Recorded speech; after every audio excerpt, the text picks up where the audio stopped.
It is now my pleasure to introduce Ken Ham.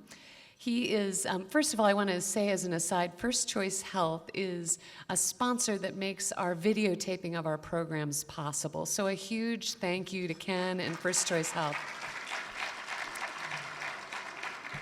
And if that's not enough, Ken has been, and Sharon, his colleague, thank you. This is always quite a planning meeting and project. So they've been working away behind the scenes, putting this day on. So Ken is the CEO of First Choice Health and has a long history in operations and finances, like chief financial officer for all sorts of different healthcare organizations. So we are lucky to have him. I did learn recently that he is an avid skier and have you achieved 30 trips this year, or that's the goal? Yes, that would be, he either is going to or he has. Welcome, Ken, thank you.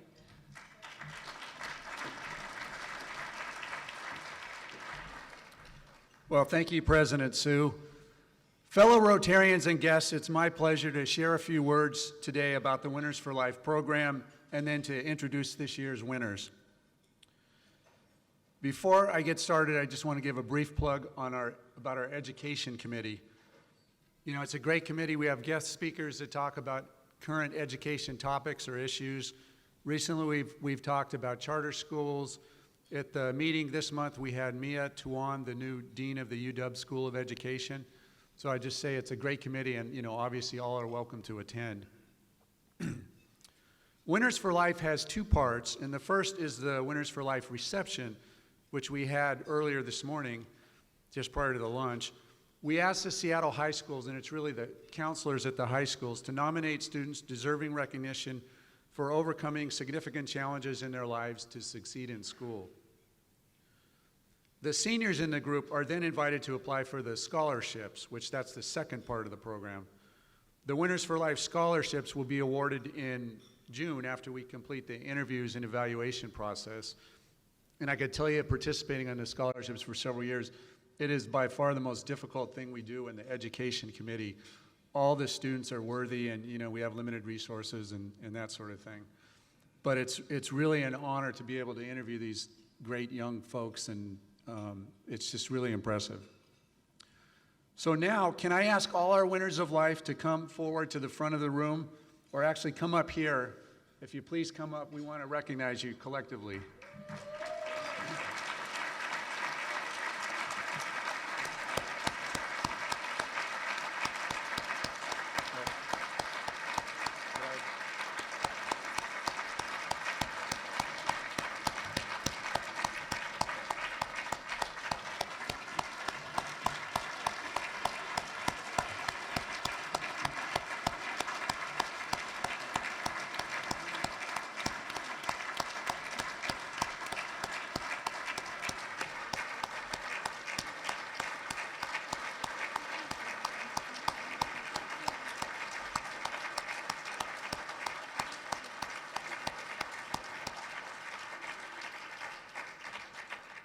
Okay, so you guys, now's where your speaking part, no, I'm just kidding.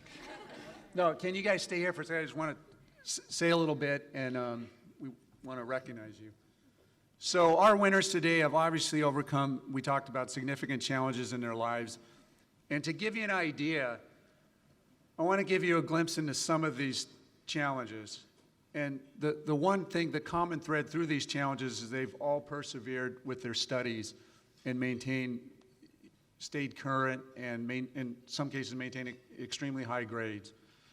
And again, these are just a couple of examples. So we have a winner who's persevered through extreme poverty, traumatic divorce of parents while taking care of their family and disabled brother. We have actually a couple who have had life-threatening health challenges requiring many hospital stays while staying current with their studies. We have a winner who came from Kenya in high school with very limited English, and through hard work at the after-school program is now getting straight A's. And now this is really rough, but we have two, one who had the death of a parent and another had the murder of a parent. And we've had a winner struggle with depression and anxiety and work through it, and on track for graduation. and then one with family that was homeless and kept up with studies and attendance working through that. So, and again, these are just some of what our winners have overcome to get to where they are. They've advanced academically in spite of these challenges, and I would just say that your perseverance is truly inspiring to all of us, and it really demonstrates the resilience of the human spirit.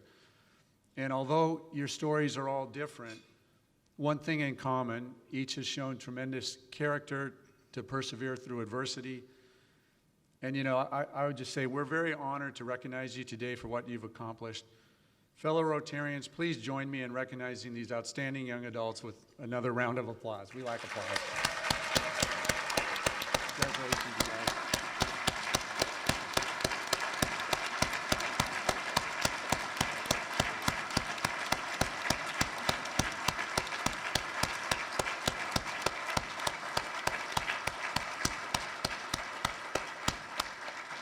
Okay, you can.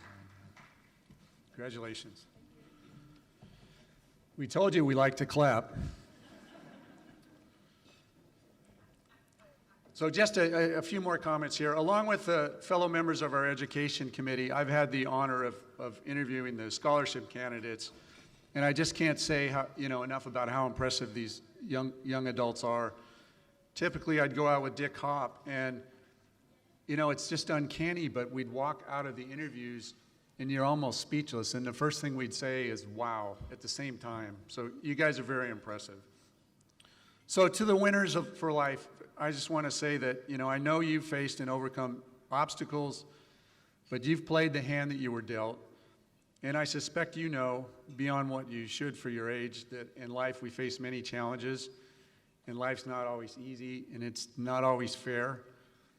But at this stage of life, you clearly have shown that you have what it takes to succeed. And perseverance is a trait that is helpful in, life, sports, career, everything. So with that, I just want to say congratulations. You're very impressive. Our Rotary Club is very honored to be able to recognize you today. And with that, I'd like to turn it over to John Snyder to introduce our keynote speaker. Thank you.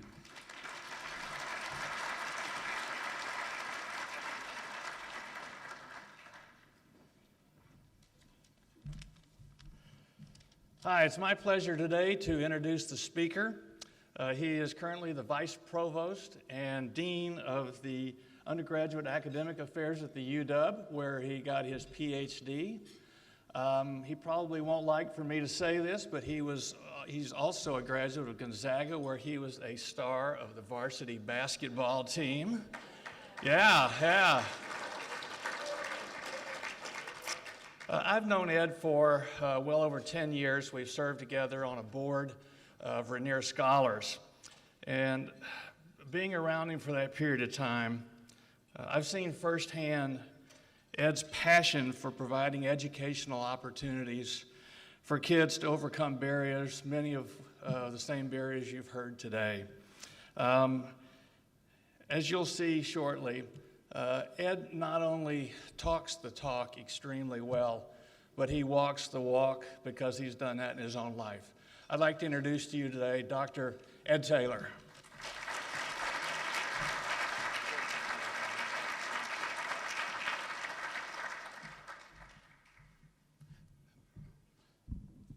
Thank you all. To the Rotarians, thank you for having faith in me to be here. I'm not sure I want the Dr. Edward. Can we move the slide and make it blank, perhaps? You'll understand why. And this concept, service above self, I think since I learned of that mission and vision of yours, I've tried my best to live up to that expectation, and I will continue to try. I was asked today to not speak to you, though. I was asked to speak to the winners, to the scholars. And so you're welcome to listen and say, but I'd love to direct my remarks to the winners. If you can raise your hands real quick so I can see where you guys are. Okay. So I was laying in bed the other night and I was looking at your names, all 38 of you. And I was looking at the stories, some of your stories, and laying there, and I was trying to imagine you. I was trying to get a picture of you in your high schools in Ballard and Hale and Roosevelt, Franklin, Garfield. Did the Garfield kids make it? No, still. An image, a thought came to mind. It won't make any sense right at first, but it's this. There's 7 words. Maybe you've heard it. Cast down your buckets where you are. Ever hear this? Cast down your buckets where you are. Well, I thought of you. So this comes from a speech, a man named Booker T. Washington in 1890. He wrote a book called Up from Slavery. This man was born a slave, makes his way to freedom, eventually becomes an educational leader, eventually comes on to lead Hampton University and preside over Hampton University that educates hundreds, thousands of African-American children, young men and women leaders. And he gives a speech, 1890, to a group maybe not unlike this, mostly white audience. And he tells a story about a ship that's been adrift in the Atlantic Ocean for days, just adrift. And they see a friendly vessel off in the distance, not too far from shore. And they've been without water for several days. And they send a signal to this ship. We die of thirst, please send fresh water. The response they get back, cast down your buckets where you are. Captain thinks, well, maybe you didn't get the message. We die of thirst, please send fresh water. The message they get back, cast down your buckets where you are. This goes back and forth. Please send fresh water. Cast down your buckets where you are. So at some point, the captain of the ship heeds his people to cast their buckets down, and what do you think they pull up? They pull up fresh water. They're at that point in the Atlantic Ocean where there are hundreds and thousands of gallons of fresh water flowing in from the Amazon River. They're sitting on fresh water. Now, why would Booker T. Washington, Reconstruction period, born and enslaved in this country, why would he tell that story? Washington went on to say that we as a people believe in these ideas and these ideals of freedom, of justice, to access to educational opportunity, to full participation in a democracy. We believe in these ideals, and we will stay here. We will cast our buckets down in these waters with the belief that this will come to fruition someday. We will struggle for this. We will fight for this. We will stay here. We will cast our buckets down in these waters. And I believe Washington had in mind that after he was done with the struggle, that there'd be another generation and another generation that would pick up the bucket and cast the bucket down, and there would be another. There would be an Ida B. Wells Barnett who would cast her bucket down. There would be a young Martin Luther King who would cast his bucket down. There would be a Chief Seattle, the namesake of your school, who said, when the last red men shall have perished, and the memory of my tribe will have become a myth, these shores will swarm with the invisible dead of my tribe, that we cast our buckets down, and the legacy of those who lost their lives, that we will cast our buckets down. That we are part of the legacy of Cesar Chavez, working somewhere in the fields of Salinas, fighting for farmers' rights, who said, it's never been about the lettuce, it's never been about the grapes. It is always about the people, and I'm committed to these people. He cast his buckets down there. I think Washington envisioned that one generation after the next, and I think he envisioned that there would be a day when you would all be sitting here casting your buckets down at Ballard High School, at Franklin High School. I read your bios, and I thought about you, and I thought about this tradition of struggle that we are a part of. I've thought about this image of this boat that Washington draws for us, then that we're all in this boat together. We go up together, we go down together. We're in this together. We're on this journey together, and we don't necessarily know where the journey's going, but we're in it together. I thought about how you got here, and there were moments when I imagined, not to make myself the issue, but there were moments when I imagined, I thought about the things that you struggled with, and I had some sense of identity with. I imagine who's in that boat with you, and I want you each to sort of get an image of people being in the boat with you, and I want you just to imagine for a moment, you, scholars, who might be holding on to you as you stand at the bow of that ship? Who's holding your shoulders? I want you to actually physically feel as if somebody's got their hands right on your back. Right? I see you holding him. That's very sweet. For me, I went to school in Southern California, not far from our guest from Santa Barbara, a little town called Lompoc, California, down in the coast, Central Valley. Small town, kind of invisible town. Nobody really paid much attention to what was going on for us, for kids like me. The first person I thought of, I'm going to tell you about 3 people who just held steady, just put their hand right in my back. First was Dorothy Jackson. She was a teacher and a principal. Dedicated her life to just being an educator every single day. Miss Jackson was what we would describe as kind of an intrusive educator to the point of being obnoxious, right? She was always kind of, not only had her hands in her back, was just kind of pushing. It was like, can you stop, please? There were moments when things got really, really challenging. I'm talking to you now. There were moments when, I had this father who would drink sometimes. And when he drank too much, she would sometimes just get a little bit closer, and her hands would hold on a little bit more firmly. There were moments of rage in the house. There were just rage, and there were times when there was violence. And she would just hold on a little tighter. When my father eventually left, she taught us to love and to forgive. She taught us to forgive and understand the humanity of all of us. She just held on. She would come over sometimes. Here's one of those intrusive educators. School leaders aren't supposed to come to your house, right? You're not supposed to come out of your bedroom and see the principal or a teacher like, what are you doing here? This is my space. There were times when the lights would go out in our house. We would just be in the darkness. Felt a little primitive by candlelight. And she'd be sitting there in the living room with my mother by candlelight, chatting as if there was nothing, like just another day, just talking. I would walk through the living room and she'd say, Eddie, do you have your homework done? And I'd look at her like, you're sitting here in the dark and you're asking me that question, right? I'd go to school the next day. She'd say, Eddie, did you get your homework done? And I'd say, Miss Jackson, you were in my house, you knew. And she would just smile. And the darker it got, the more she would light up the path. She would just put that hand there. Cast down your buckets where you are. This is where you live. You cast your buckets down here. Second person, I went to a middle school with a man named Homer Cleese. Homer. He was one of those educators. He had keys all around his belts. He had keys for everything. He had keys for the locker room, for doors, for windows, for lunch boxes, just keys. He had, excuse me for saying this, but he was balding, and he had that one strand of hair that he would wrap around his head to make it look like he wasn't balding.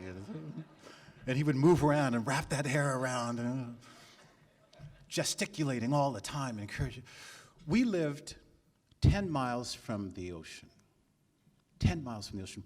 We could see on a clear day, we could see the ocean, see the Pacific Ocean from our home, off in the distance. And it's a funny thing when you live in poverty, you can't get there. We couldn't get there. It wasn't like on Saturday morning we'd get in our car and go to the beach and have fun. We didn't go there. We just simply didn't go. We'd see it. We could even smell it, but we didn't go. Mr. Cleese would put us in this rickety school bus and he'd drive us out there. I don't remember my mother ever signing a permission slip. We would just end up at the ocean one day. And here we are in these tide pools, picking up these crustaceans and starfish, and imagining that we were going to be, here's a reference for the elder among us, we were going to be Jacques Cousteau, right? You guys don't know who that is, but we could study the oceans, that we can swim in this ocean, that we could see it and we could feel it and smell it and be a part of it. And somehow we had some small responsibility for this delicate ecosystem, that we were a part of this. And how powerful that was to actually be there in his presence. He would have us do poetry in class. he'd give us little pieces of slip, and he'd give us something, say, memorize this and read this. And then he'd have us stand up in front of the room and then read it.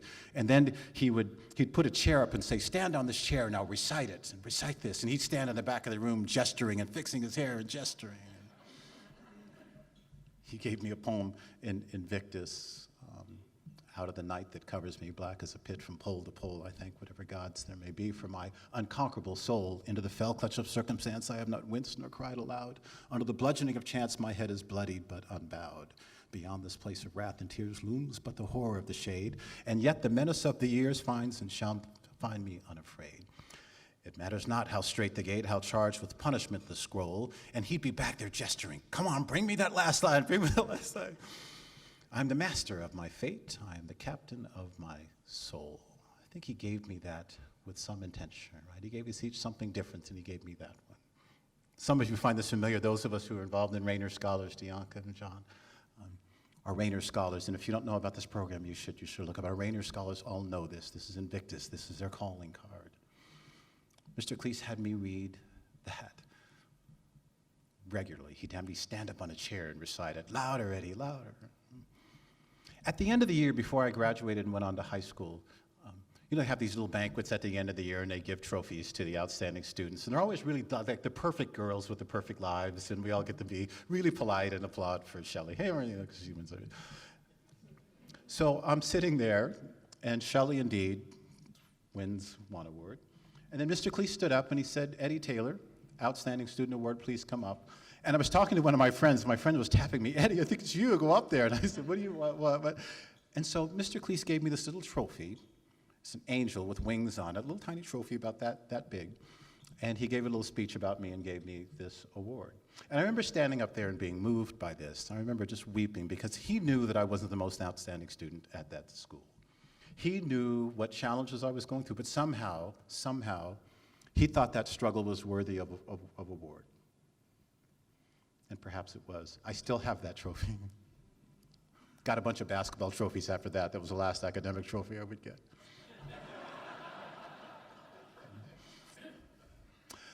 The third person I want to mention is a woman named Elizabeth Cole, Dr. Elizabeth Cole. So yeah, I went to Gonzaga University. I went on a basketball scholarship when I became a ZAG. And that was a good part. The hard part, when I got to Gonzaga, went to the bookstore and I bought some books. I bought a biology book, it's about that thick. Bought a statistics book, it's about that thick. And a book entitled Letters and Papers from Prison by Dietrich Bonhoeffer. And I brought these books to my room and I sat them down and I sat in my room. Mistake number one, first generation student, I got a room by myself. And I sat with those books, and I sat with them, and I sat with them. And I kept looking at Bonhoeffer and looking at it, and I realized I couldn't read it. I didn't understand a thing this man was saying. And I'd go to class with 15 students in the class and realize everybody in that room had been prepped for this experience but me. That's when I came to learn about college prep, that all these people had been prepped for this moment. And they're sitting in class and they're talking about Bonhoeffer. And so what I would do, mistake number two, I wouldn't suggest this as a study skill. I'd put Bonhoeffer on my desk in my room by myself, and I would put my head on the book, and I would just cry.